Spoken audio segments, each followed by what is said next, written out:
जब उनकी graduation complete हो जाती है उसके बाद वो उनको एक ग्रेजुएट वीज़ा मिलता है जिसको हम बेसिकली PSW भी कहते हैं। मास्टर्स किया है तो देन ये आपको 2 साल का मिलता है। PhD की डिग्री ली हुई है देन अगर आप इसके लिए अप्लाई करते हैं तो देन ये 2 से 3 साल का होता है। तो कंसर्न उनका यही होता है कि हमने जॉब करनी है, फुली आज़ाद होते हैं कि वो किसी भी चीज़ से रिलेटेड उसमें जॉब कर सकते हैं। अगर आपके पास ऑलरेडी एक स्किल है तो ये और भी बेस्ट हो जाता है। आप समटाइम उनको अप्रूव्ड स्पॉन्सरशिप मिल जाती है। स्टूडेंट्स को फर्दर 5 साल तक के लिए वहाँ पे टाइम मिल जाता है। उन 5 साल के बाद वो इस चीज़ के लिए एलिजिबल हो सकता है कि वो ILR के लिए अप्लाई कर दे। तो स्टूडेंट का और मेन कंसर्न क्या होता है कि हमें UK की सिटीजनशिप चाहिए। ILRW के बाद फिर आप उनकी सिटीजनशिप के लिए अप्लाई कर सकते हैं।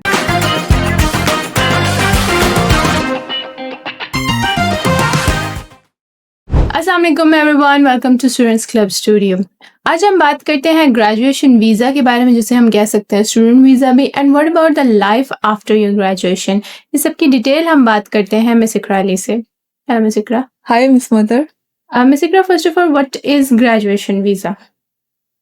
अच्छा, ग्रेजुएशन वीज़ा बेसिकली ये होता है कि जब स्टूडेंट्स की ग्रेजुएशन यानी कि अगर तो वो बैचलर उन्होंने किया है या मास्टर किया है, जब उनकी ग्रेजुएशन कंप्लीट हो जाती है उसके बाद वो उनको एक ग्रेजुएट वीज़ा मिलता है जो कि जिसको हम बेसिकली PSW भी कहते हैं। तो बेसिकली ये 2 साल का होता है। लेकिन अगर आपने बैचलर किया है या मास्टर्स किया है तो देन ये आपको 2 साल का मिलता है। लेकिन अगर आपने PhD की डिग्री ली हुई है देन अगर आप इसके लिए अप्लाई करते हैं तो देन ये 2 से 3 साल का होता है। ठीक है, इसमें यह होता है कि स्टूडेंट्स को टाइम मिल जाता है कि आफ्टर ग्रेजुएशन वहाँ पर रहकर अपनी फील्ड से रिलेटेड या फिर अपनी फील्ड से हटकर किसी भी चीज़ में वो अपनी कोई भी जॉब कर सकते हैं इंडिपेंडेंटली। मतलब वो फुली आज़ाद होते हैं कि वो किसी भी चीज़ से रिलेटेड उसमें जॉब कर सकते हैं। टॉकिंग अबाउट ग्रेजुएशन वीज़ा, तो इसके मेन बेनिफिट्स क्या होते हैं? मतलब स्टूडेंट्स के लिए कैसे ये बेनिफिशियल है? इसका सबसे पहले चीज़ तो यही होती है कि डेफिनेटली स्टूडेंट्स जब यहाँ से मूव करते हैं तो कंसर्न उनका यही होता है कि हमने जॉब करनी है, ये सारे काम करने हैं, उधर वहाँ पे सेटल होना है UK में। तो जब आप इस वीज़े के लिए अप्लाई करते हो तो इस वीज़े का मतलब ये हरगिज़ नहीं होता है कि आपको सेटल होने के लिए टाइम मिल गया है, मतलब सेटल हो गए हैं, सारा कुछ हो जाएगा। ये सिर्फ आपका एक शॉर्ट पीरियड ऑफ टाइम होता है जिसमें आपको इस चीज़ के लिए मौका मिलता है कि आप अपनी फील्ड या उससे हटकर किसी भी चीज़ में किसी भी रिलेटेड आप जॉब कर सकते हैं। आप अपॉर्चुनिटीज़ को अवेल कर सकते हैं, आप अपना नेटवर्क बिल्ड करते हैं, वहाँ पर आप चीज़ों को एक्सप्लोर करते हैं।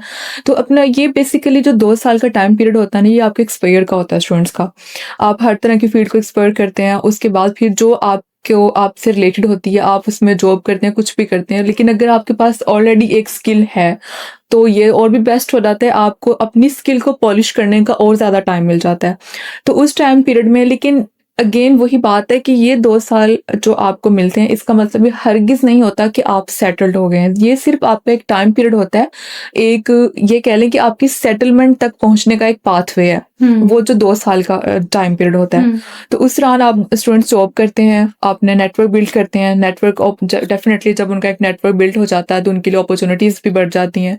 तो बेसिकली यही इसका बेनिफिट्स होते हैं जो कि मेनली कंसिडर किए जाते हैं। Now when we're talking about that after graduation, obviously एक स्टूडेंट ने वहाँ सेटल होना है, then what about UK में सेटलमेंट का क्या तरीका होता है? Like is it really easy? बिल्कुल, जैसे कि मैंने अभी आपको बताया कि ग्रेजुएट वीज़ा जो बेसिकली होता है ये एक तरह से फर्स्ट स्टेप होता है आपका अपने करियर बनाने के लिए। तो जब आपकी ग्रेजुएशन कंप्लीट होती है, आपको वो जो 2 साल का टाइम मिलता है उसमें आप जो भी चीज़ें करते हैं, अपनी स्किल पॉलिश की या कोई जॉब करें, कुछ भी करते हैं, उन दौरान जो आपका एक नेटवर्क बिल्ड होता है उसमें समटाइम स्टूडेंट्स को इतनी अच्छी वो अपना हार्ड वर्क करते हैं कि उनको अपॉर्चुनिटीज़ इस तरह मिल जाती हैं कि समटाइम उनको अप्रूव्ड स्पॉन्सरशिप मिल जाती है। लाइक कुछ ऐसे एम्प्लॉयर्स उनको मिल जाते हैं जहाँ पर वो पार्ट टाइम जॉब करें, कहीं भी जॉब करें, तो वो उनको स्पॉन्सर कर देते हैं। तो जब वो स्पॉन्सर कर देती है उनका फ़ायदा फिर ये होता है कि स्टूडेंट्स को फर्दर 5 साल तक के लिए वहाँ पे टाइम मिल जाता है। डेफिनेटली जब एक वहाँ की कंपनी आपको स्पॉन्सर कर रही है आपकी स्किल के बेस पर, आपके काम की बेस पर, तो आपको फिर वो 2 साल से आपका टाइम पीरियड एक्सटेंड होकर 5 साल तक का हो जाता है। तो जब आपको 5 साल का टाइम मिल जाता है इट मीन्स कि ये अब आपका ये जो टाइम पीरियड होता है ना, ये बेसिकली होता है आपकी सेटलमेंट का। डेफिनेटली 2 साल में आपने इनफ होते हैं आप किसी भी चीज़ को एक्सप्लोर करने के लिए, खुद को किसी चीज़ में आपने अगर स्किल करना है खुद को, तो वो इनफ टाइम होता है आपका। तो उसके बाद जब एक्स्ट्रा आपको ये टाइम मिलता है, तो इसमें फिर ये होता है कि स्टूडेंट उसको फर्दर अपनी करियर को उसी फील्ड में कंटिन्यू करते हैं, क्योंकि वो एक्सप्लोर तो कर ही चुके होते हैं कि अब इन्होंने यहाँ पर सेटल होना है तो कैसे होना है। अब फर्दर फिर ये चीज़ें आती हैं कि जब आपको किसी ने स्पॉन्सर किया, आपका वो 5 साल का टाइम पीरियड भी कंप्लीट हो गया, देन फर्दर क्या चीज़ें होती हैं। अगर आपने वो 5 साल का टाइम पीरियड लीगली तरीके से स्टूडेंट वहाँ पर उसको कंप्लीट कर लेता है, यानी कि कोई क्रिमिनल रिकॉर्ड नहीं होता उसका, किसी फ्रॉड केस में, किसी भी तरह की इल्लीगल एक्टिविटीज़ में वो इन्वॉल्व नहीं होता ड्यूरिंग दैट 5 इयर्स, देन वो उन 5 साल के बाद वो इस चीज़ के लिए एलिजिबल हो सकता है कि वो ILR के लिए अप्लाई कर दें, इंडेफिनिट लीव टू रिमेन। उसका मतलब ये होता है कि आपको 1 साल और एक्स्ट्रा मिल जाता है।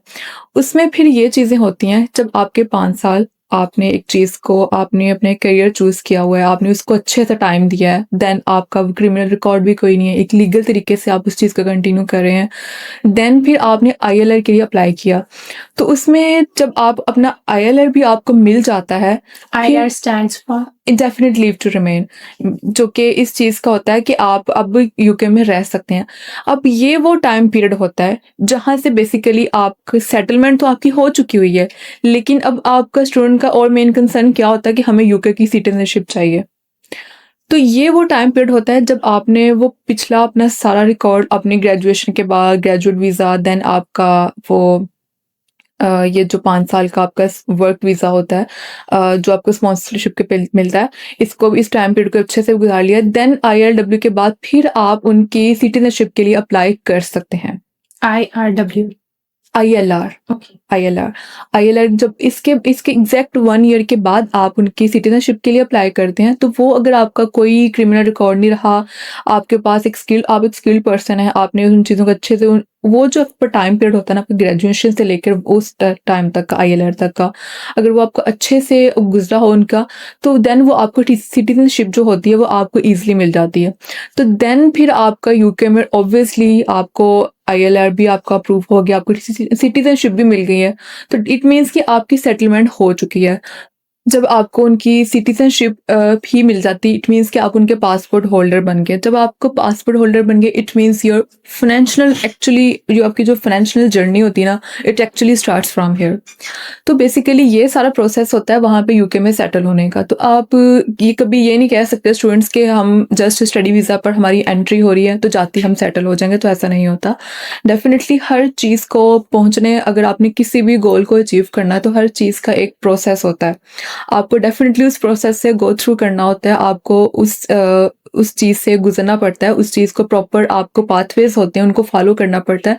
तो सेम गोज़ हियर, अगर आपको सेटल होना है यूके में, तो आपको, अगर आपको एंट्री स्टडी वीज़ा पर हो रही है, तो आपको ये सारा पाथवे जो होता है उनकी सेटलमेंट तक का आपको फॉलो करना पड़ता है। ग्रेजुएशन के बाद आपका ग्रेजुएट वीज़ा, देन आपका स्पॉन्सरशिप वीज़ा, उसके बाद आपका ILR, देन आपका सिटीजनशिप जो आप होल्डर बनते हैं, देन ही आप खुद को कह सकते हैं कि अब आप सेटल हो चुके हैं। बट इट डजंट मीन कि आप फाइनेंशियली सेटल हो गए हैं। वो सिर्फ आपका बेसिकली एक तरह से ये कह लें कि आपके एक वो स्टैंप लग जाती है कि अब यहाँ पर आप कुछ भी कर सकते हैं। वो जो आप कुछ टाइम पीरियड के लिए जाते हैं यहाँ Legally से, कुछ भी कर सकते बिल्कुल, हैं। तो लीगली वो आपको एक तरह से एक आपको अथॉरिटी मिल जाती है कुछ भी वहाँ पे करने की। तो बेसिकली वो आपका एक, वो वहाँ से आपकी जो जर्नी है वो एक्चुअली स्टार्ट होती है, आपकी फाइनेंशियल जर्नी, जो कि स्टूडेंट्स का मेन कंसर्न होता है यहाँ से वहाँ मूव करने का। So that's all.